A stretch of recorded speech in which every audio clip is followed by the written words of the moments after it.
लहर लहर लहराए रे मेरे अंगना की तुलसा, इस तुलसी के मैं क्या क्या गुण गाऊं, हाँ क्या क्या गुण गाऊं।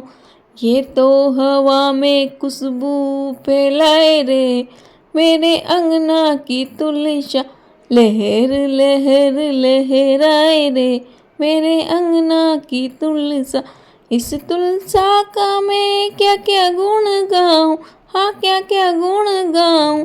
ये तो मेरे अंगना की शोभा बढ़ाए रे मेरे अंगना की तुलसा। जय श्री राम दोस्तों, जय तुलसी मैया। आज हम कार्तिक माह के तीसरे अध्याय का श्रवण करेंगे। जैसा कि आप जानते हो, कार्तिक माह में तुलसी माता का बहुत ही महत्व है, इसलिए मैंने आपको एक छोटा सा प्यारा सा भजन सुनाया है। इससे पहले वाले अध्याय में भगवान विष्णु जी ने सत्यभामा जी को उनके पूर्व जन्म के कर्मों के बारे में बताया और उन्हें बताया कि उन्हें किन कर्मों से भगवान श्री कृष्ण पति रूप में प्राप्त हुए हैं। उसी चरण में आगे बढ़ते हुए भी देवताओं को प्रणाम करते हुए कथा शुरू करते हैं। सत्यभामा जी ने पूछा, हे भगवान, आपने कहा कि मैं काल का स्वरूप हूँ, आपके लिए काल के सभी भाग समान है, तब फिर यह कार्तिक मास को ही आप श्रेष्ठ बताते हो। हे नाथ, मुझे यह जानने की इच्छा है कि सब तिथियों में एकादशी और महीनों में कार्तिक का महीना ही आपको क्यों प्रिय है। श्री कृष्ण बोले, हे कांते, तुमने यह अच्छा प्रश्न किया है। इस संबंध में मैं तुम्हें बेन के पुत्र पृथ्वी और महर्षि नारद का संवाद सुनाता हूँ। नारद जी ने कार्तिक मास की श्रेष्ठता बताते हुए कहा, पहले सागर का पुत्र शंख नामक राक्षस त्रिलोकी के मतने में समर्थ न हुआ। उसने संपूर्ण देवताओं को जीतकर स्वर्ग से निकाल दिया तथा इंद्रादिक संपूर्ण लोकपालों के अधिकार अपने हाथ में ले लिए। शंकासुर ने विचार किया कि मैंने देवताओं को जीत लिया है तो भी वे बलवान मालूम होते हैं, यदि उनके वेद मंत्रों का ही हरण कर लिया जाए तो वे निश्चय ही बलहीन हो जाएंगे। ऐसे विचार के साथ वह असुर विष्णु भगवान को नींद में ग्रस्त देख स्वयंभू ब्रह्मा जी के लोक में जा पहुंचा और वहां से वेदों को निकालकर चलने को तत्पर हुआ। शंकासुर के भय के मारे यज्ञ के मंत्र अपने बीजों समेत जल में प्रवेश कर गए। यह देख शंकासुर भी उन्हें ढूंढता हुआ समुद्र के भीतर घूमने लगा, परंतु वे वेद कहीं भी प्राप्त न हुए।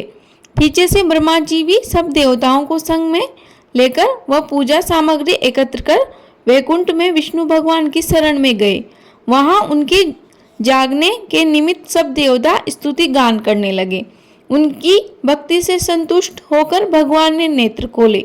विष्णु भगवान उनसे कहने लगे, हे देवगण, मैं तुम्हारे कीर्तन पूजा आदि से अत्यंत प्रसन्न हुआ।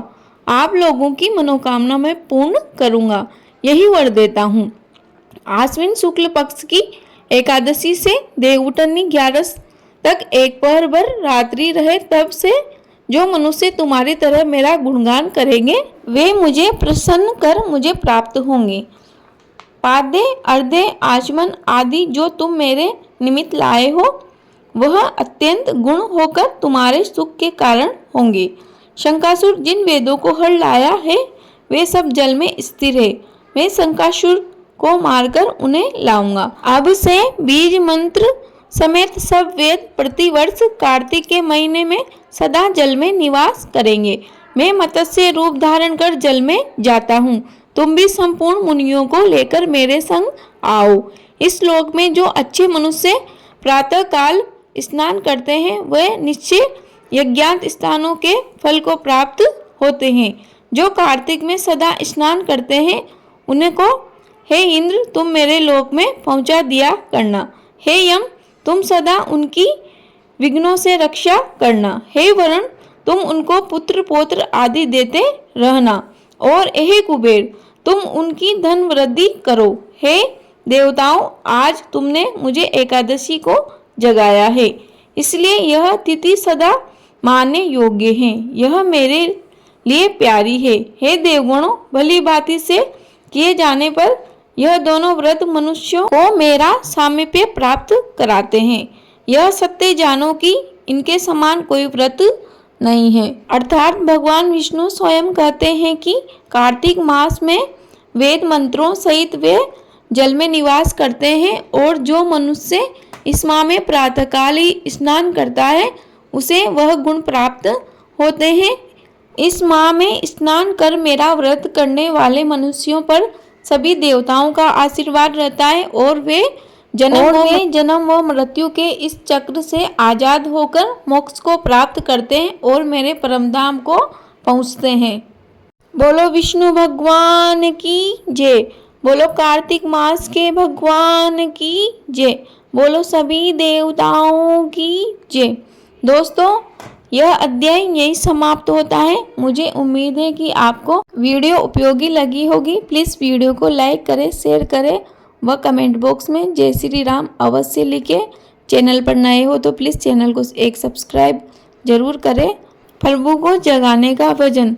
मनवा तुमसे लग रहो तुम जागो मोहन प्यारे, भोर भयो चिड़िया चहचाई घर घर खुले किवाड़े। मनवा तुमसे लग रहो तुम जागो मोहन प्यारे, चंदा जागे सूरज जागे जागे नौलख तारे। मनवा तुमसे लग रहो तुम जागो मोहन प्यारे, गैया जागी बचिया जागी जागो दोहन हार। मनवा तुमसे लग रहो तुम जागो मोहन प्यारे, जमुना जागी गंगा जागी जागे नावन हार। मनवा तुमसे लग रहो तुम जागो मोहन प्यारे, मात यशोदा दही बिलोवे माखन के झनकार। मनवा तुमसे लग रहो तुम जागो मोहन प्यारे, मात यशोदा लाई कलेवा लड्डू शक्कर पारे। मनवा तुमसे लग रहो तुम जागो मोहन प्यारे। बोलो कृष्ण कन्हैया लाल की जय। दोस्तों, आपका दिन शुभ हो। धन्यवाद।